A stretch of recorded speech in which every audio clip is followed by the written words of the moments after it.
우리나라는 그동안 부동산 공화국이라는 이야기를 들었었죠.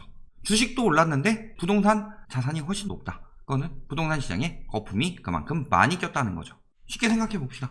금융자산 대 부동산 자산이 우리나라 같은 경우는 30대 70 정도 하고 다른 나라 같은 경우 뭐 50대 50이라고 해봅시다.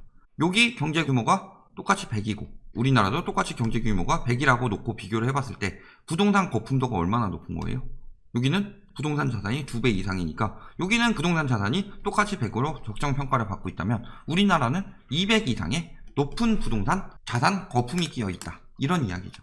금융자산이 경제 규모를 나타내는 거지 부동산 자산은 경제 규모를 나타내는 게 아니죠. 비싸다고 해서 갑자기 그 나라의 경제가 살아나거나 그러진 않잖아요. 그러니까 부동산 공화국이란 말이 나라가 망해간다는 소리인데 부동산 불패 이런 식으로 계속 유도했죠. 그러면서 끝났다던 한국 여전히 전쟁 중 부동산 불패는 이어질 것이다 이런 얘기하고 있죠. 부동산 왕국이라고 하죠. 청약 불패, 강남 불패 이런 이야기도 계속 나오죠. 심지어는 실물과 자산 따로 간다. 그래서 부동산은 장기적 우상향 이런 이야기도 꼭 하죠. 문제는 뭐예요? 이런 것들 부동산 불패 없어요. 언젠가 한 번은 지게 돼 있죠. 특히 거품이 많이 꼈을 때. 부동산 왕국 마찬가지죠. 청약 불패 마찬가지고 강남 불패도 마찬가지다. 강남은 안 떨어졌어요. 리먼 때. 상승률은 더 급격하긴 했지만 거품은 덜 했었죠. 지금만큼 쌓이진 않았었다. 그리고 장기적 우상향은 어떨 때 가능한 일이냐. 첫 번째는 수요가 받쳐줄 때. 근데 문제는 인구 감소하고 있고 생산 가능 인구 감소하고 있죠. 두 번째 뭐예요? 물가에 맞게 올랐을 때. 화폐 가치 하락을 나타내는 것이 물가이기 때문에 화폐 가치 하락에 따라서 자연스럽게 올라갈 것이다. 근데 문제는 뭐예요? 물가는 이렇게 오르는데 집값은 이렇게 올랐다. 그렇다면 요만큼이 거품이 껴있는데 그럼에도 불구하고 물가 계속 오르니까 부동산은 조금이라도 장기적 우상향한다. 이런 개소리를 하고 있는 거예요. 부동산 공화국이 몰락하냐? 봐야 되겠죠. 시작부터 딱 보면 뭐예요? 매매 거래량이 급감하고 있죠. 9월 작살나고 있죠. 계속 작살나고 있다. 서울 마찬가지, 경기도도 마찬가지죠. 청약 경쟁률은 어떻게 되고 있어요? 청약 불패라고 그랬죠? 떨어지고 있죠. 서울은 안 떨어지는데요. 서울은 안 떨어지는 게 아니라 안 나왔죠. 지금 분상제 시행 이후 서울 분양 0 그러면서 공급 부족 현실화되나 막 이런 기사들 맨날 때리잖아요. 그 전에 다 밀어내기 분양했으니까 없으니까 그나마 분양 계속 진행되고 있는 경기도를 보자면 엄청나게 떨어지고 있다. 평균이죠, 평균. 그렇다면은 지역별로는 2대1, 3대1, 뭐 4대1 이렇게 혹은 뭐 1대1, 뭐 0점 몇 대1 뭐 이런 식으로 나오는 때도 있을 것이다. 조금 더 몰리는 지역들도 있을 테니까. 근데 보통 4대2 이하 같은 경우는 미계약 나고 미분양이 많이 나죠. 위험 수준이죠. 그렇다면 부동산 시장 분위기는 어떻게 됐냐? 매매가격 지수 보면 어때요? 오르다가 보합세 지나면 떨어지죠. 이전부터 생각해보면은 오르다가 언제부터 보합세 됐어요? 9.13 이후부터죠. 그리고 11월부터 떨어지기 시작했다. 그러다가 언제 다시 오르기 시작했어요? 서울 아파트 가격이 5에서 6월 정도부터 오르기 시작했죠. 강남 3구 같은 경우는 5월부터 오르기 시작했고 나머지 한 6월부터 오르기 시작했다. 그리고 보합되다가 이렇게 오르다가 보합되다가 다시 떨어졌다. 조금 오르나 싶었는데 벌써 보합이죠. 총선 언제 있었어요? 4월에. 그 다음에 5월에 심리 조정해서 6월에 조금 오른다 싶으니까 6.17 때렸죠. 6.17 같은 경우 서울엔 영향 없었죠. 그 다음에 7.10 때렸죠. 그리고 바로 보합됐다. 강남 3구 같은 경우. 그렇다면 그 다음 단계는 뭐예요? 이거죠. 여태까지 계속 추세가 그렇게 되어 왔는데 맨날 이번엔 다를 것이다, 이번엔 다를 것이다. 그때마다 달라지나요? 담보대출 막히니까 부모 호주머니 신용대출 연끌로 집 샀다. 이런 식으로 이야기하는데 문제는 뭐예요? 비중으로 이야기하고 있죠. 가족에게 돈을 빌린 거래 비중주인데 실질적으로 건수가 엄청나게 감소하고 있다.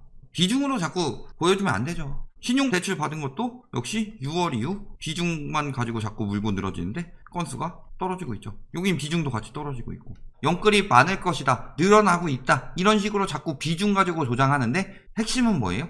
이미 그 여력 가진 사람들 6월에 대부분 다 털렸다, 더 없다 라는 거죠. 최근에 뭐 또 이야기 나와요? 30대 비중이 늘었다. 30대 비중이 는 게 아니라 30대는 100명이 사던 게 50명이 사는 거고 다른 나이 때는 200명이 사던 게 70명이 사면서 얘는 12분의 4에서 12분의 5로 비중이 늘었다. 이런 식으로 이야기를 하고 있는 거다. 근데 비중이 늘었다고 늘은 거예요? 연끌이 늘은 거예요? 그러니까 언론사들이 이제 30대 매수 줄었다 이런 얘기 안 하잖아요. 비중 늘었다 하지. 처분 가능소득 대비 가계부채 비율. 처분 가능소득은 가계부채 증가율 계속 떨어지고 있죠. 17년 와서. 그 다음에 처분 가능소득 증가율도 역시 떨어지고 있다. 처분 가능소득 증가율이 왜 떨어질까요? 두 가지죠. 첫 번째는 대출 이자, 두 번째는 세금이죠. 보통 이 외에도 뭐 기타 몇 가지 더 있지만 크게 나누자면 이거 두 개죠. 집값이 계속 올라가니까 대출이자 올라갈 수밖에 없다. 비소비 지출 늘어나서 처분 가능 소득 떨어지는 거 막으려고 하는데 집값은 계속 올랐죠. 그러니까 대출이자 부담은 커질 수밖에 없다. 세금 부담 늘리고 있죠. 특히 다주택자들 영끌하지 말라고. 근데 영끌하니까 처분 가능 소득이 줄어들 수밖에 없죠. 가계대출 연체율 어때요? 집값이 오르는 동안 계속 떨어지다가 집값이 보통 19년부터 떨어졌다고 보는 게 맞겠죠. 18년 거의 말에 떨어졌으니까 19년부터 연체율 슬슬 올라가고 있다. 18년부터 올라갔죠. 사실상 9.13 대책 터지고 나서 슬슬 올라가고 있다. 연체율 늘어나고 있죠. 가계대출이 연체가 조금씩 늘어나고 있다. 그 다음에 임금 체불 같은 경우 피해가 많이 늘어나고 있죠. 지금 보면은 연 다 합쳐서 뭐 1조대였는데 7월까지 계산해 봤을 때 거의 1조에 달하더라. 자, 그렇다면은 9,801억에다가 7분의 12 곱해보면 얼마일까요? 1조 6,801억 원 이렇게 나오는데 똑같은 추세라고 하면은 이렇게 나온다는 거죠. 그런데 전보다 규모가 늘어나고 있죠. 문제는 뭐예요? 더 늘어날 가능성이 높다는 거죠. 1차 코로나 팬데믹 터지고 나서 가계대출, 임금 체불 같은 거 엄청 늘었겠죠. 그리고 해고도 엄청 늘었겠죠. 이제 좀 회복해 볼라 치니까 광화문 집회로 확진자 빵 터지면서 자영업자들은 여력 더 떨어졌는데 더 죽을 맛이 됐더라. 접어버리면서 체불될 수도 있겠죠. 경제 상황이 이렇게 안 좋다. 자꾸 그러니까 요즘 뭐 얘기해요? 경제 상황이 안 좋은데도 저금리니까 자산시장과 부동산 시장은 따로 간다. 근데 매번 경제가 안 좋을 때마다 금리는 계속 떨어졌었어요. 그런데 따로 가든가요? 거기다가 특히 저금리 프레임 자꾸 잡는데 우리나라는 보유세의 영향이 다른 나라보다 커요. 예를 들어 외국 같은 경우 봅시다. 다주택자들이 어떤 식으로 집을 사냐? 10억짜리 집이 있으면 1억에 100만원짜리 월세를 놓고서 9억 중에서 자기 자본 3억 정도 주고 6억 정도 대출 받아가지고 요 100만원으로 6억에 대한 대출이자를 갚는다. 그런데 말이죠. 여기서 금리가 떨어지게 되면 어떻게 돼요? 여기 원래 대출이자가 한 60만원 나왔는데 금리가 떨어져서 대출이자가 30만원으로 줄었다. 버는 돈이 40만원에서 70만원으로 급격히 늘죠. 그렇다면은 절반으로 줄었으니까 한 채 정도는 공실나더라도 한 3억 더 모아가지고 한 6억 정도 해서 한 채 정도 더 살 수 있겠네. 이런 영향을 받을 수 있다고 보죠. 근데 우리나라 같은 경우 대부분 다주택자들 투기가 어떻게 돼요? 다주택자들이 월세를 놓느냐? 대부분 전세죠. 갭투기를 많이 했다. 특히 시대 차익 노리는 사람들. 대부분 다 전세고 다 월세다 이게 아니라 월세 놓는 사람들은 시세 차익보다는 월세 수익을 노렸을 가능성이 높고 시세 차익을 노리고서 가격 띄우려는 투기 수단은 갭투기였죠. 어떻게 들어가요? 10억짜리 집을 산다면 이 중에서 3억 자기 돈에 7억 전세를 놓는다. 그렇다면 은행 이자도 안 나가니까 금리 상관없죠. 금리 떨어진다고 해서 이렇게 갭투기한 사람들이 영향을 받아요? 근데 문제는 뭐예요? 보유세가 늘어난다. 보유세가 엄청나게 늘어난다면 이 갭투기한 사람들은 보통 어떻게 들어가느냐? 자기한테 12억이 있다. 그렇다면 10억짜리 한 채를 사고서 전세 놓고 7억 들어온 다음에 다음 걸 사고 이런 식으로 안 하죠. 다 나눠가지고 네 채를 투기해버린다. 지금 당장 월세 들어오는 거 없죠? 그렇다면 보통 어떻게 해요? 월급 등의 소득, 사업소득 이런 데서 종부세를 냈었다. 그런데 문제는 뭐예요? 종부세가 뛰어버려요. 재산세가 뛰어버려요. 생각했던 것만큼 감당이 안 되죠. 그럼 집을 내놔야 되죠. 그때보다 올랐는데요? 그때보다 올랐으면 뭐예요? 보유세 나오기 전에 빨리 팔아야지, 파산하기 전에. 그러니까 가격이 떨어뜨린다. 문제는 부동산 같은 경우는 황금성이 낮기 때문에 가격 떨어지기 시작하면 거래량도 떨어지죠. 그렇다고 금매물 안 내놓을 수는 없고. 그렇다면은 한 두 채 팔았다고 치더라도 한 두 채 정도 계속 못 팔고서 가격 계속 떨어지는 거 지켜봐서 여기서 본 시세 차익 조금이라도 본 거 거기에 양도세 떼고 나서 어느 정도 남은 거를 여기서 떨어지면서 날려먹을 수가 있다는 거죠. 플러스로 그 동안에 나가는 보유세는 기본이고. 이번엔 보유세 얼마나 강화했어요? 보유세 미국이나 이런 데보다 약하니까 집값 계속 오를 것 했는데 뭐라 그래요 이제? 미국보다 보유세가 더 비싸니까 문제다. 미국은 비거주 자산 비중이 10%대인데 우리나라 같은 경우는 비거주 주택에 대한 자산 비중이 30%대다. 그렇다면은 다주택자들이 굉장히 많은 주택을 가져갔기 때문에 희소성이 생기는 거고 공급 부족이 생겨서 올랐던 건데 미국보다 높으면 안 된다는 이론은 어디서 나온 거예요? 미국만큼 낮추면 돼요. 언제? 비거주 주택 투기가 사라졌을 때 그때 낮추면 돼요. 거기다가 지금 서울 뭐 강남 상구 이런 데는 미국 보스턴 이런 데보다 집값 비싸요 평당. 당연히 더 강하게 때려서 빨리 안정시켜야 되겠죠.